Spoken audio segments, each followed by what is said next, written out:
Yeah, So, let's go. hi everyone. Welcome. I am Saba, CEO and founder of Designing Schools. And if there's anything that you know about us and what we do, you know that we deeply believe that cultures of innovation begin with a culture of empathy. And at the end of the day, I think the one thing we all have in common here is that we are here for our learners, for this next generation to really look at how we support them and how we design experiences that they enjoy and that they love and that make them happy, make us happy, and create a better world. So we're super excited to share this experience and a new framework that we launched. But more than that, I'm actually so excited about who I am here with because just a few months ago, I can't even remember, I believe it was just in July, the three of us actually met in person for the first time in California. And now we had this idea. We talked about it. It was just an idea at that point, and now sort of like here we are, launched it and ready to share it with you. So Andrew, welcome. Thank you. And that was one of the best bacon and egg rolls I've ever had, by the way. Yeah, it was delicious. Yeah, hello everybody. Thanks for coming. Did you want me to introduce myself? Or are we going to start with me? You've thrown me right in at the deep end, haven't you, Saba? Yes, I have. So, Tell everyone who you are, where you're coming from, and what you do, because I love your work. okay, so I'm at the moment it's 9 a.m. Yeah, 9 a.m. on a very, very rainy Sydney morning here in Australia in the future. So I'm talking to you from the future. It's now Thursday. I think you guys are Wednesday, right? It is. The time difference is just a killer. So I'm an educator, a teacher, still in the classroom. I'm also the creator. I don't want to say CEO, but I'm the creator of the EDU Metaverse, which is a series of virtual worlds that we've created for students, and now dovetailing with Saba and the team to create these learning experiences. So we've created 100 different worlds, all geared around different aspects of the classroom, KLAs, math, science, and numeracy. We're going to show you some of those later on. So I come at it from very much classroom based, and just sharing with schools how you can take education to the next level. So that's where I'm from, and that's where I'm about. I'm excited. This is going to be great. I've been looking forward to it for a long time. Amazing. And I actually first met Andrew online. As I meet most of you, I think most of you here I've probably met and got to know online through sharing his work that he was doing. And you've heard the word worlds, and you might be like, what is a world? And we will show you in just a little bit. And I also met Sophie online, and I'm super excited to introduce her because she recently just joined the Designing Schools team. We also met through the LinkedIn comments, and it just so happened she was coming to California that weekend. So we got to meet in person. Welcome, Sophie. So excited to have you here. Hello, my name is Sophie Theodoro, and you might know me as Teach to AI from social media, but I am the Director of Teacher Learning and Innovation here at Designing Schools. I'm a former middle school teacher and a content creator, so I love educating people about AI best practices, design thinking, and how to use it as a teammate. Amazing. So we do have people sharing with us here today what it is that brings them here. We're going to leave this open for you as well if you want to add anything in. But we sort of just wanted to start with a little look at the current landscape of where we are. So basically, the Common Sense Media report that you have here basically says that 70% of teens have used generative AI. And I'll tell you, we just worked with over 250. And I think the reality is that that number is much, much higher. Really, the big point of this that we also got from the data is that 60% of people say that their schools have no rules for how they should be using it, that nobody's really communicating with the teens and nobody's really communicating with the parents either. Students are really unsure. Can I use it here? Can I not use it here? What are different teacher policies around how things can be used? So, all in all, there's just a lot of confusion for young people, which is especially concerning, especially at a time when we know that they already have a lot of concerns about their careers and the world. And is AI going to take my job? Is there going to be a job for me? What should I major in and what should I do?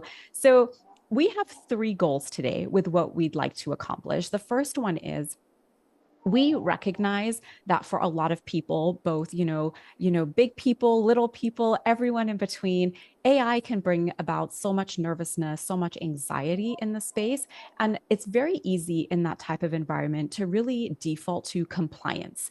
AI can be used this way. No, it can't be used that way. And what we'd really like to share today is how might we move more towards a vision for where young people and really everybody are taught how to use AI from more of a critical thinking lens, in that sense. We are going to show you the AI tools we used because, before the webinar started, and I feel like every time we come in and we look at this experience, none of this would have been possible within the time frame I think we wanted, or with the cost. Well, there was like very minimal cost without these generative AI tools. And we really think of AI tools as extended members of our team. And so we're going to share with you today the tools that we used and why we think they're our teammates and how they each contributed to the overall goal. And then last but not least, we'll share with you what was probably the most critical component of this entire experience. And that is really, how do we move from teaching to facilitating? So I want to show you, first of all, just a quick little glimpse as to what the final sort of like experience looks like. One of the things that I think is really beautiful from the experiences we were going through, the different photos, is that you can just see how involved they are. This is not students sitting at computers. This is not students just looking at AI. This is really students collaborating. This is students communicating. This is students public speaking, presenting, all of those skills that we want in our young people. This provided it for them. But probably my favorite quote of the entire experience was a student who shared, "I used to think AI was a choice, and today I learned it is present everywhere," because that was truly one of the number one goals for us, is to really help young people understand AI is not just ChatGPT, it is not just Snapchat, it is really present everywhere. I just saw that somebody asked if there's going to be a recording. Absolutely. We know with time zones and everything, everything's all over the place. So yeah, we'll send you the recording, and there will also be some resources that come for this as well. So how did this start? Because a lot of the things that we do are really customized to people and that we're working with, mostly because everybody is in such a different space. And so we really begin our conversations with, where are you now? What is your vision? What are your values? And where would you like to go? So this particular organization was called AASCA. They're the Association of American Schools in Central America, and they have a huge commitment. Many of them are IB schools. Many of them have a huge commitment towards community service. And so they wanted to look at, what does AI look like when integrated into community service work so that we are able to make a greater impact in our communities? And so with that in mind, the theme of this conference was AI-powered service, leading with innovation and integrity. Like I think is the case for most people, ethics, integrity, and how we make decisions with AI is just front and center for everybody.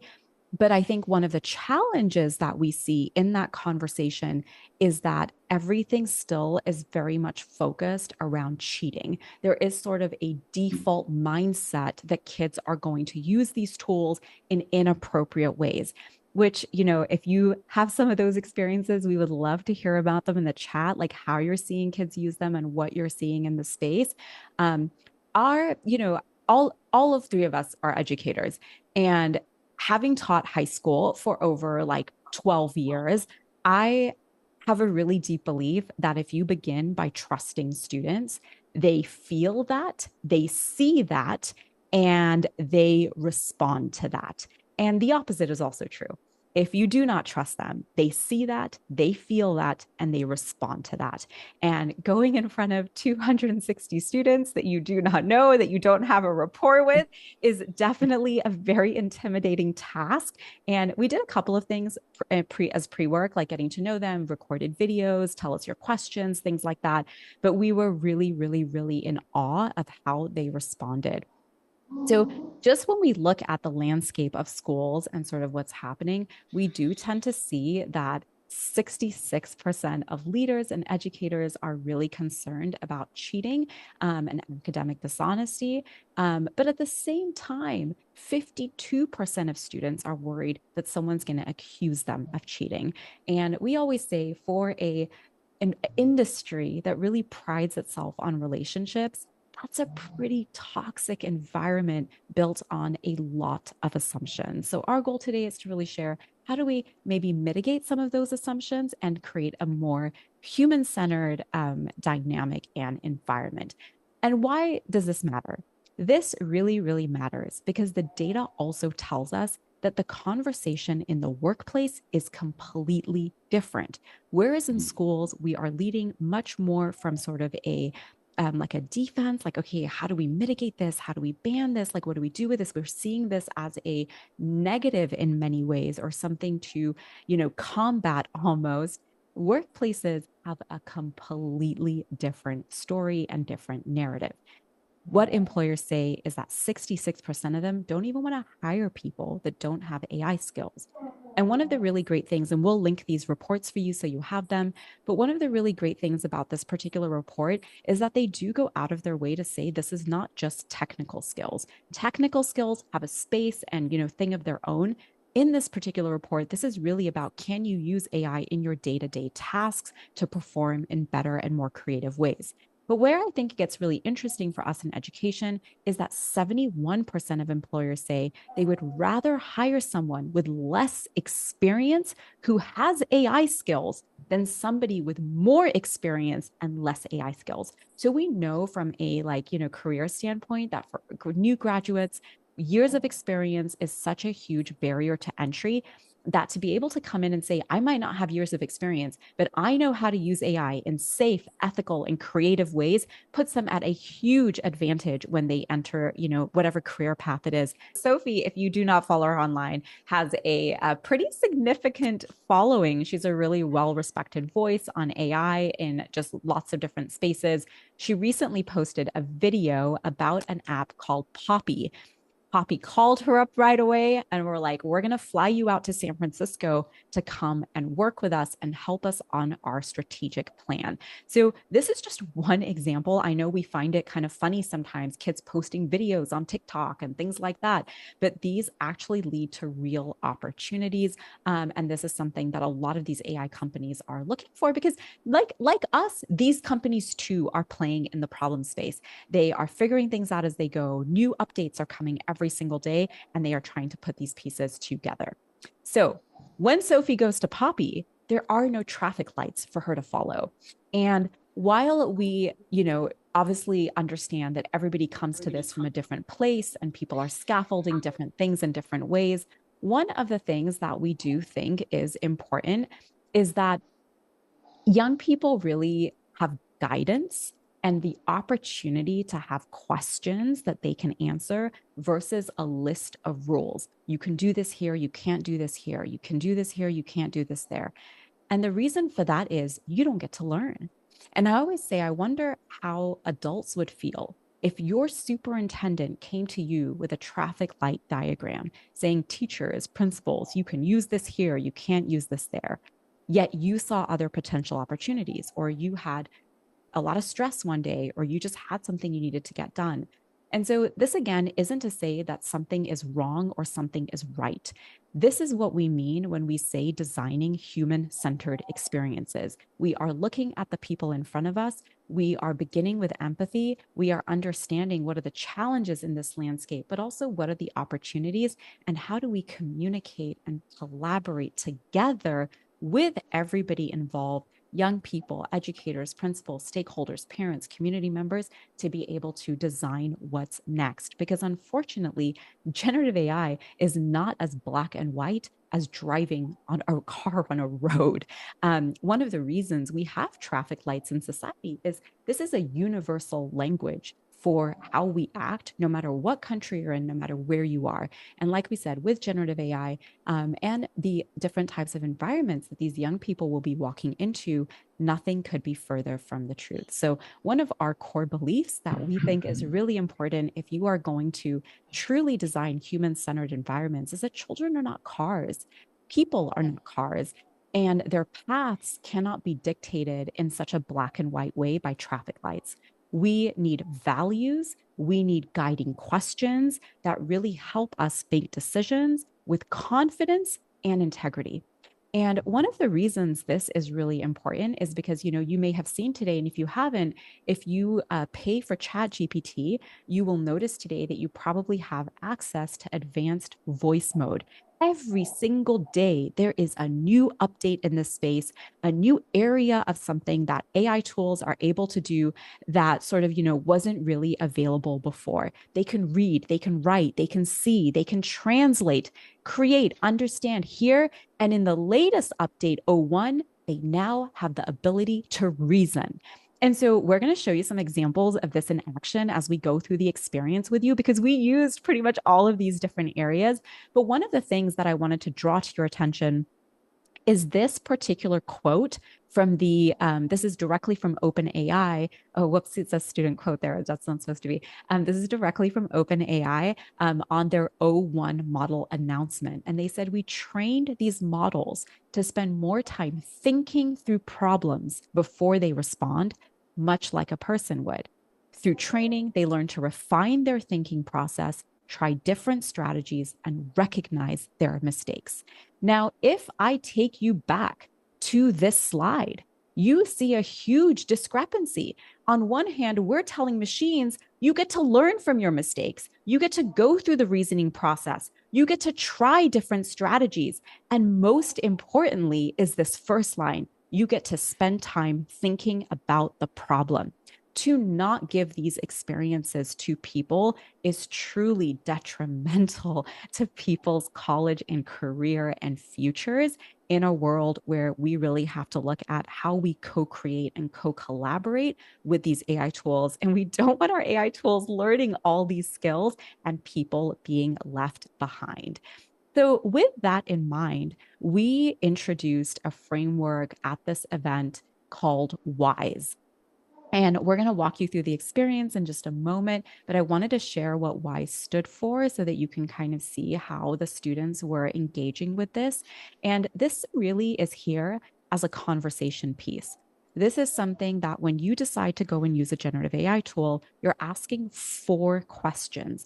And the idea of this is that every time you engage with in this case, it was AI, but you can apply the WISE framework to any technology. So the W stands for well-being.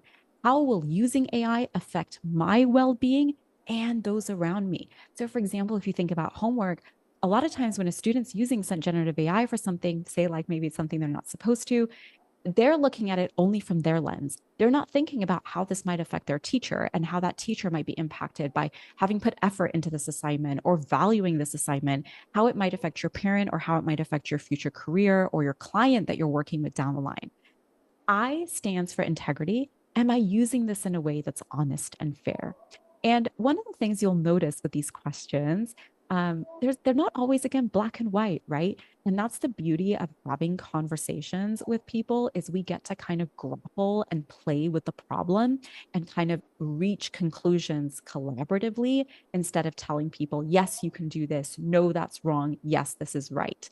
So the next one is skills. What skills do I learn when using AI and what might I miss learning? And last but not least is engage. Does using AI help me engage better with what I'm doing? And so constantly asking these 4 questions anytime they're using AI, or even if you as the educator or principal, whoever is with them, and you're sharing, hey, this is how I made a wise decision.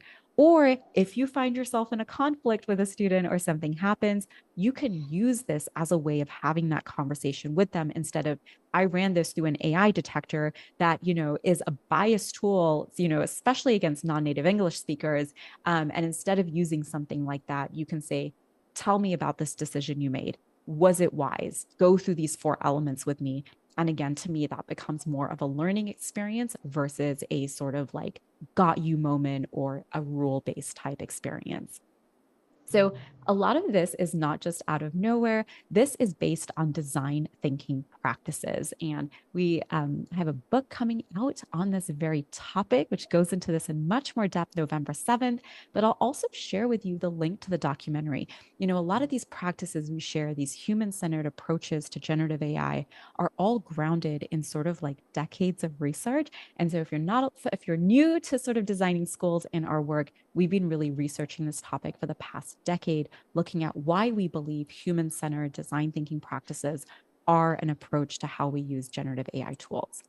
This is another study that was done as we look to, again, what are workplaces looking for? Because ultimately, this is where our students are headed. And this is one of my favorites. It was done by a professor, Cardone, who's at USC, and a couple other professors.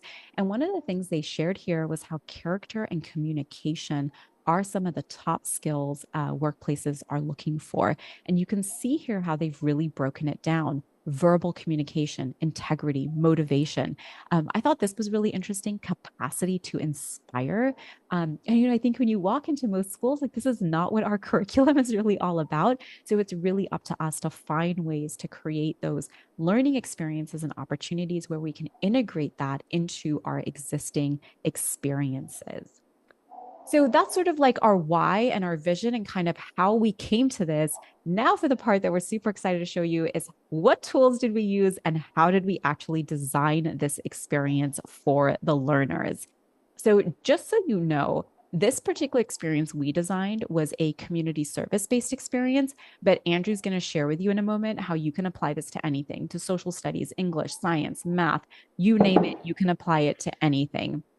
And the entire thing is really how do we make wise decisions? So, day one was really what is AI? How do you use AI? What is the role of AI? But also, what is your role? What is the role of the human? AI can do all these things, but what makes you as the human unique and what are your strengths?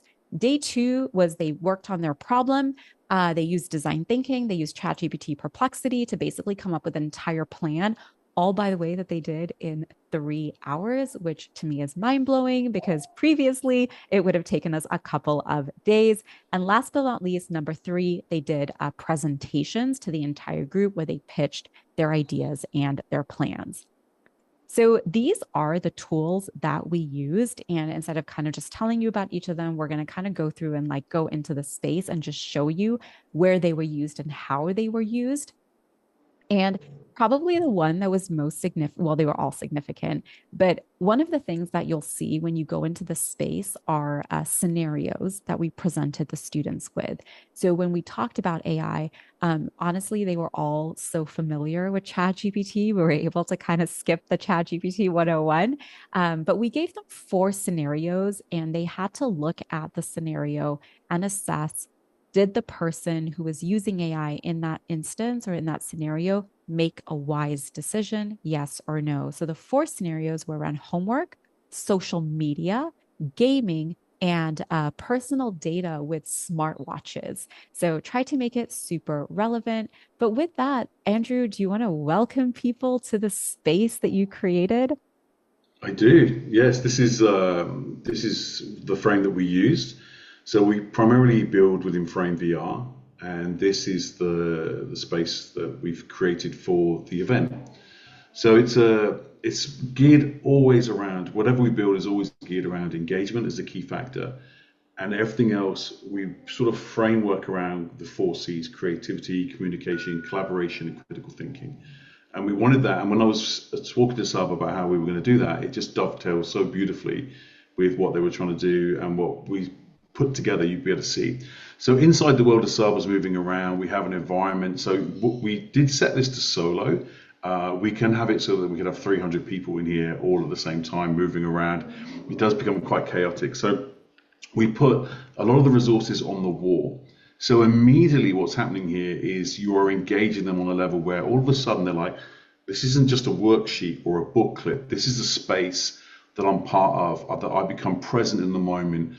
And we're finding that after 3 years, this has been my 3rd year of teaching and learning in these spaces that we've built, the engagement factor for them is off the hook. Like it's just, we have students coming in at times after school, showing parents, showcasing to their family and friends. And so you've already got them then in this environment that just captures their imagination. So we put all of the stuff around the side of the world. And as Saba moves to the left, you can see here we've integrated a lot of the components he was talking about. So we have a Padlet up on the wall where in real time, the students are adding information, adding in comments, asking questions, and it becomes, this is the incredible thing that I think about when we use these virtual classrooms, is the organic nature, how it becomes like a living, breathing classroom, even in the virtual space.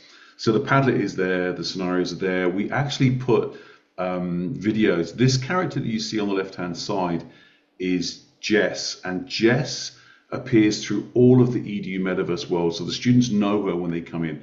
For these students, it was the first time. For some of the students we work with, they've had 3 years of this character. And using AI tools, we can age her from 8 to 80, and she appears in different guises throughout all of the worlds, and she is that narrative thread through the metaverse. But what I think was really cool here was that we used a HeyGen to take some of the images of Jess on the spaceship. It's all geared around this fictional ship, the Endeavour, which already loops them in. And we can have the instructions here in English and in Spanish. So we could run that through the AI, and the AI will translate from Spanish. And these students spoke majority Spanish. Am I right, Saba? They spoke No, majority. yeah, you're absolutely right. I just want to show you. So, for example, like over here, you have scenario 1. So you can see over here, the students go in, they read the scenario. Jordan's in 8th grade, loves to draw, but all of a sudden he's super stressed. He's got a soccer game coming up and a really big project, and he has to figure out, should I use AI to do my sort of essay, yes or no? You'll also see over here the videos are both in English and in Spanish. So if we come over here and we play this, this is sort of just a video if you wanted to hear the scenario versus listen. You can do that here. So I'll play this for you really quick. Hi, everyone. Today we're exploring a scenario with Jordan, an 8th grader who loves drawing and video games, but finds essay writing tough. And then because we were in Central America, we did also include an option in Spanish. Hoy vamos a explorar un escenario con Jordan, un estudiante de 8º grado que ama dibujar y los videojuegos, pero le resulta difícil escribir ensayo. And you can really do this for any language at all. I will just show you sort of the HeyGen space. You can see over here, this was actually, by the way, this isn't even a video. This is a photo. I was like, Andrew sent me a photo of Jess, and we put the photo into HeyGen. HeyGen can now take photos and make them videos.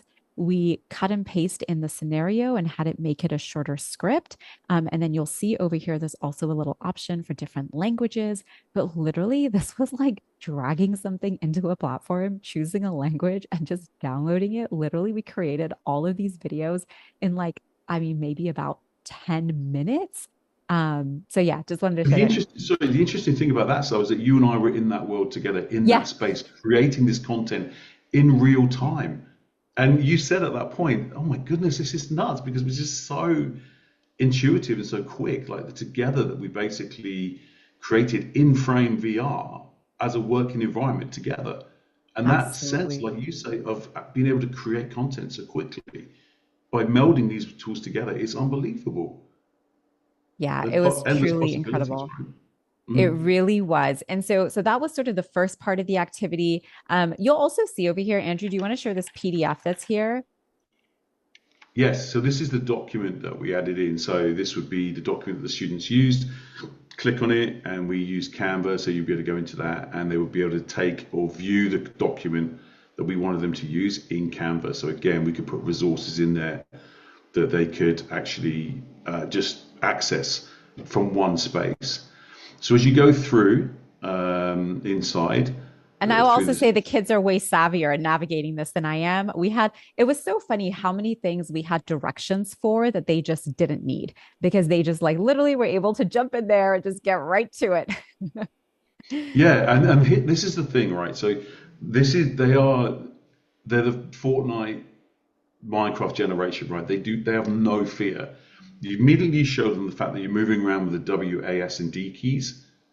Straight away, there's literally no delay in them. They just jump straight in and they're in there. What I thought was really cool about this, and when you asked us to do it, I was like, this is going to be so cool. The Spark type questions that we had, we put up on the wall. And then if you move to the right slightly, Saba, you can see we've added some ideas here for what the students were going to ask the bot. Now, the bots are so integral to this. What happens here is that we've created, so Frame VR allows you to add bots in. And what we did is we trained the bot. She's called Spark. This one's called Spark originally. So you can see that you can actually talk to the bot and ask questions. And now she doesn't just give random answers. You can train the bot on particular documents. You can sorry, you can train the bot on text. And so hopefully, I'll put my money where my mouth is here, that Saba will show you that it will respond. So she says, as a scientist spark type, she's asking the question. Now, the students don't get to see each other typing in, which is great, right? Because this becomes something that's personal to them. So that was what was really cool as well. So they're able, and we have multiple bots around the world, and they each do a different thing. So to take this further, so we have a whole bunch of worlds that we're going to show you later on.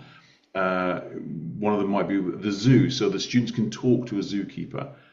So we work with the zoo, and the zoo gives us the information, and the bot responds as a zookeeper. So what you've got here, and this is amazing, is the 24-hour learning. The fact that you are not restricted to 3 o'clock in the afternoon when the school finishes. This learning doesn't end then. The students can come in at any time in a totally secure environment.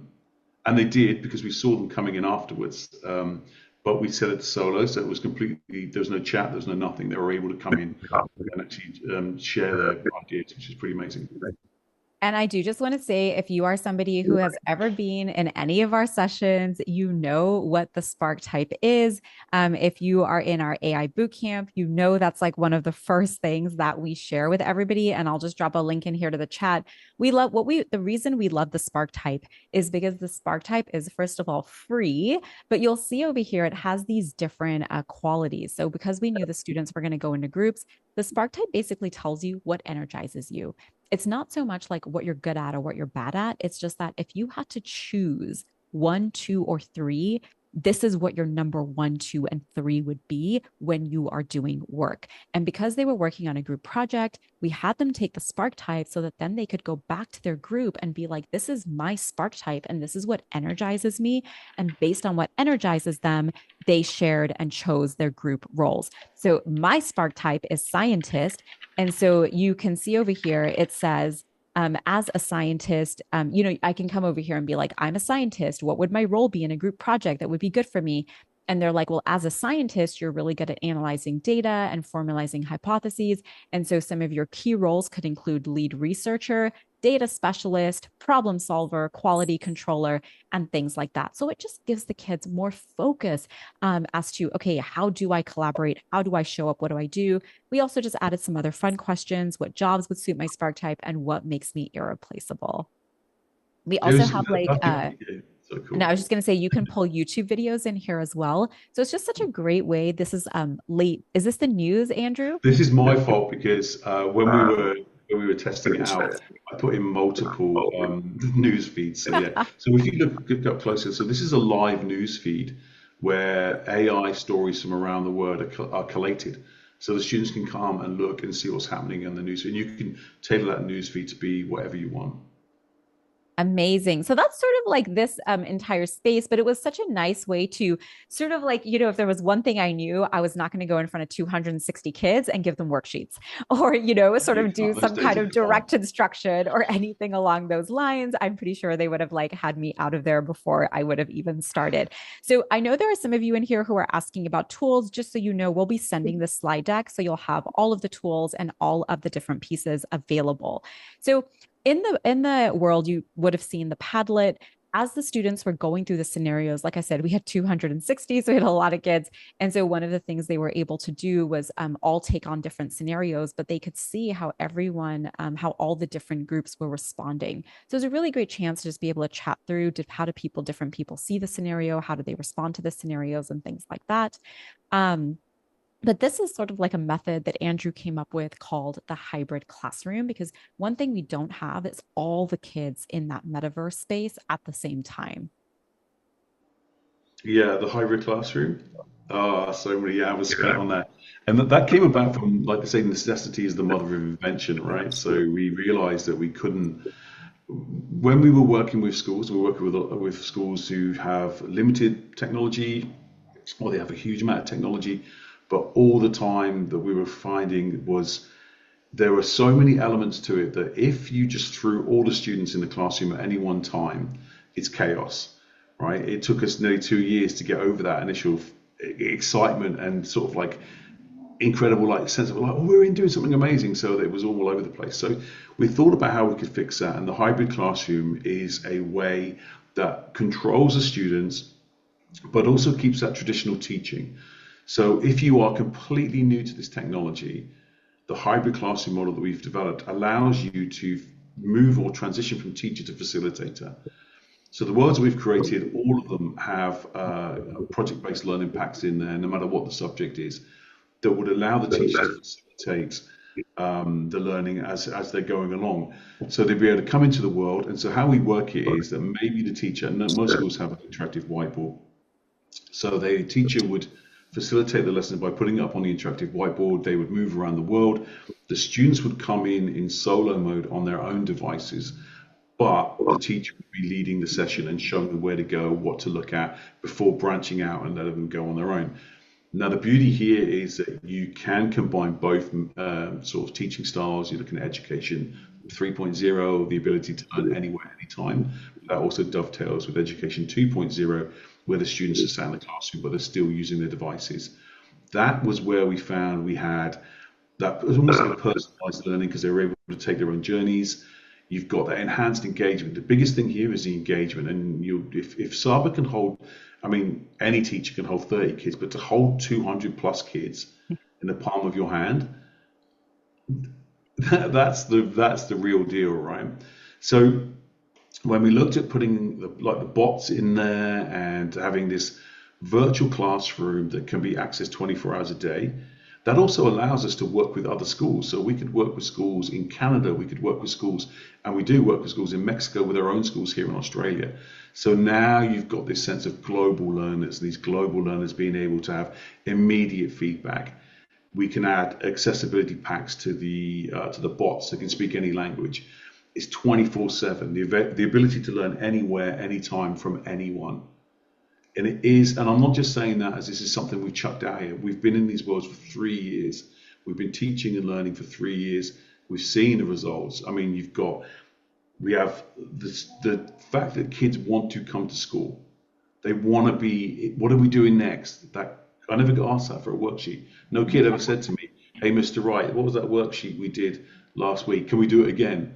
Said no child ever, right? But then we get these kids coming in and they want to show their parents. And a lot of these worlds that we've got uses the AI, and they can then have that almost like the tutor in their pocket, the ability to be able to ask the tutor questions. And we specifically train the bots so they don't just give answers, they actually allow them to work through. They will give them suggestions.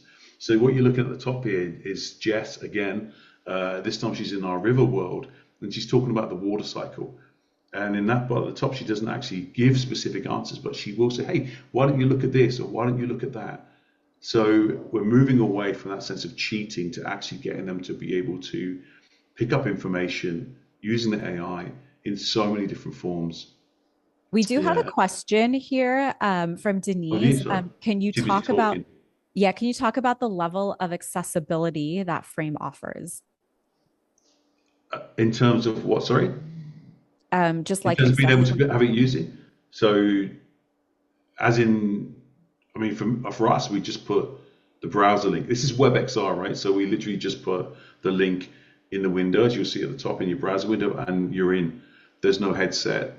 You can use it with a headset if you want to, but there's no headset. It's literally accessible through a browser on any device.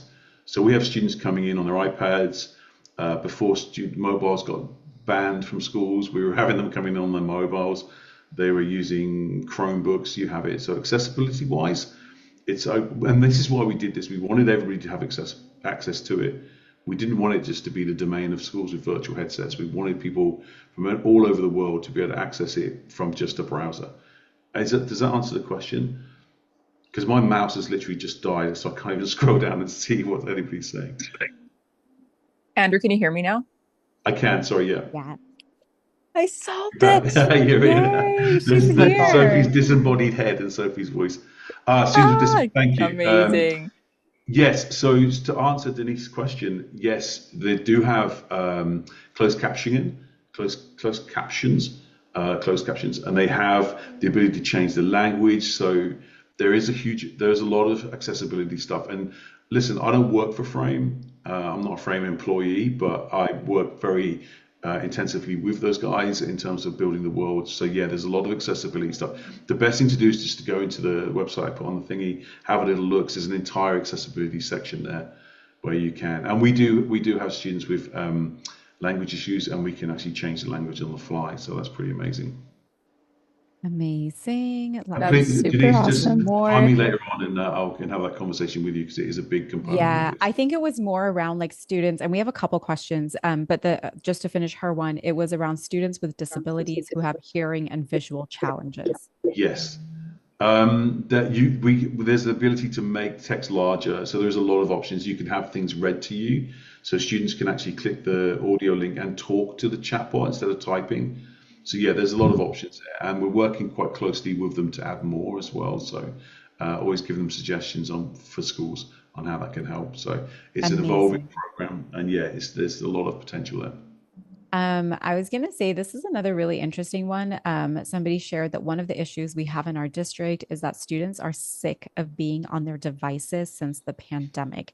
Any advice on how to circumvent it? Well, I'd suggest that what is it that they're doing on their devices that's making them sick to be on there, right? So it's probably just ticking worksheets and reading worksheets and stuff like that. And I think, look, we were there, right? We were all there. It didn't work. It was we were trying to put a round peg into a square hole. And I think actually after COVID, we missed a trick. We had the ability there to actually make the change, and we didn't. We all rushed back to the classroom in the hope that it was all going to go back to normal. By then, the damage had already been done. But I think the question, if they're sick of being on their devices, and I will question what they're actually doing on those devices, because if with something like this, you have got that engagement level that and we've had thousands of students come Yeah. through. Not one of them has said they're sick of it. So it's almost like I think if the content is there and the experience is there and they're doing something engaging and they're collaborating together, and don't forget, they're not always on the device. We don't build the world so they're always in that space.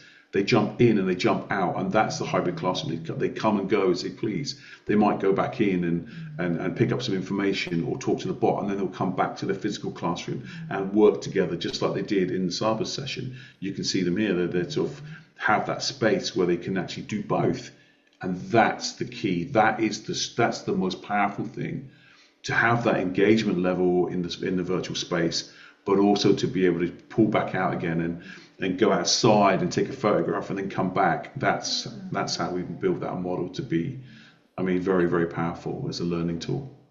For sure. And another thing just to add to that, I guess I would say, um, would be, I know kids and myself included are sick of being on their devices, but I think ultimately what that might mean is just scrolling and Doom just you scrolling, right? just Yeah. look at watch someone scroll on their phone for hours. It's like I'm so guilty of it too. It's like I look like a zombie, but this is a little bit different. It kind of reminds me a bit more of gaming, which I do understand that not all kids love, but it does add a little bit more of an interactivity element rather than just sitting back watching YouTube shorts or doing what we do on our phones. Yeah, I mean, they literally just sit there doom scrolling. And if somebody like go onto your screen and do some work, it's okay, we'll answer these, and they're just typing in their answer to the questions and they're typing up an essay. So of course, if that's screen, and again, and I'll say something else as well, like screen time at home and screen time in the classroom are Mm. completely two separate things, right? So Yeah. parents say, oh, they're on there. Sorry, I'm not going to do the impression. It's very bad. No impressions, right? I do. So, so screen time at home and screen time in the classroom are two separate entities. If you cannot differentiate between the two, then there's something wrong, right? Because the screen time should be in school, should be productive, and it should be engaging, and it should be relevant, and it should be based around what you're doing in the class, not doom scrolling, right? At home, that's something completely different. That's a parental issue. This is a school issue. So if what they're doing in school needs to be very, very different from what they're doing at home. I And would also that's, just add from that element, having done it, I actually feel like, again, this really reinforces the role of the teacher. yeah, At the end of the day, and I'm somebody who's like, very OCD about my instructional minutes. And so when I had 260 kids and, we want them to all leave with a presentation and a plan in just like a couple of hours over 3 days. Yeah. Like I said, it was a really, really, really intimidating task. It was probably one of the most intimidating audiences I've been in front of because I know with adults, even if they don't want to be there, they're going to be respectful and they're going to kind of do what they need to do. I know that with kids, I'm not going to get Yeah. that. If they No. don't want to be there, they're going to be on their phones. They're going to be on a ton of other things. They're going to start talking to each other, and I'm going to lose control of that space. And so, whereas most of the times I'm used to sort of like when I think back to my classroom of maybe, 30, 35 students, even that sometimes is a challenge. But one of the things this really reinforced for me as I was designing this was the role of the instructor.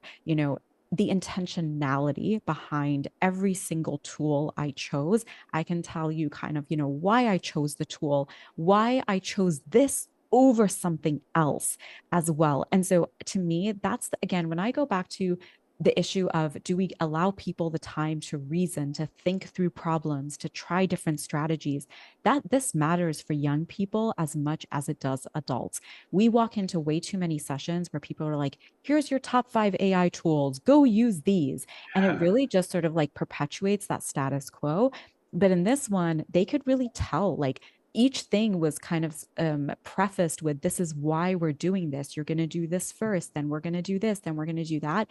And the reason we have like put so many photos in here is I feel like you have to like really see it to like see what's happening. I don't have photos for you here of them in the metaverse, right? Because that was really an engaging way to access the material.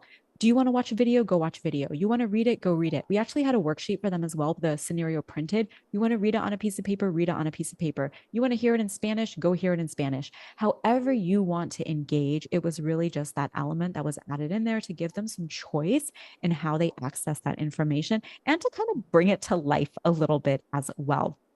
But if you see in the photos, what that opened the door for was more discussion. It opened the door for, okay, once everyone shares their scenario, if you're done early, go read how other people responded to their why scenario, and then let's chat about it. And I feel like the social media one was my favorite. So in the social media scenario, it's basically like a girl called Mia, and Mia loves to dance. But when Mia posts on Instagram, if she doesn't post a trending audio or the trending video, her posts don't get as much engagement as she does when she posts like something that she really is passionate about posting. And so that's the dilemma. Does she make a wise decision by trying to please the algorithm for more likes and views? Or should she go ahead and post not for the algorithm, but post instead for what she's passionate about instead? And so that one really resonated with the kids because, again, that's something they deal with every single day. Do I post for the algorithm or do I post for myself and what I'm passionate about? And many of them don't realize that's AI. The reason your post is not getting the traction it wants is because that algorithm is not directing it in the way in which perhaps, you want it to or it wants to, and things like that. So to me, that public speaking part, the dialogue part, that was probably one of the biggest things. And so I would kind of agree with Andrew. It's probably not so much that the students don't want to be on their device. It's probably they don't want to be on a Google Doc. And this is again where I go back to the empathy piece, right? Like we can take guesses and we can make assumptions all day long, but a quick survey of the kids, like, hey, why do you not like being on your device? What do you want learning to look like? What are you struggling with? Will give you like that's data, right? So now you're making decisions. And that's one of the reasons we love starting with empathy, like that component, whether it's through a survey, whether it's through, bringing together a couple of kids, a focus group to chat with you, that is your ability now to make decisions based on data versus decisions based on assumptions, because we could sit here all day long and hypothesize about what we think, but those kids are right there and they'll tell you exactly what they want and what they don't want. And then you can go to your AI tools, right? That to me is the power of things like ChatGPT. Once we have that data, we can go there and say, okay, we're in 5th grade. After the pandemic, kids are saying blah, blah, blah. Upload those survey results. How might we design a lesson for this standard tomorrow? Because we need to hit these goals and these outcomes. I will share with you a link if you would like to book a call to be able to kind of learn more about how you can bring an experience like this to your campus. I know there are some of you in here kind of for all different reasons. Some of you are consulting and working with other people. So if you want to learn more about that, let us know. Some of you are IT directors who are like, I'm not directly involved, but how do I empower other people? And I think that's I love seeing that, because at the end of the day, when it comes to AI, it's really not just about the person directly responsible. It's about whoever's willing to take initiative, right? Like that's the biggest thing. Who's willing to take initiative? Who's willing to get the things going? Who's willing to start that conversation? Who's willing to bring people together? Because as we shared in the beginning, all kids are using this. Very few people are giving kids guidelines and are just communicating with them around what great uses, what expectations are, and things like that. So I'm so glad to hear that this was helpful. I'm glad to hear that you guys are enjoying this. We'll leave this open for just a couple of minutes, but other than that, thank you for joining us today. Like I said, if you want to book a call, we'll be sharing the recording, a couple of resources and things like that with you as well.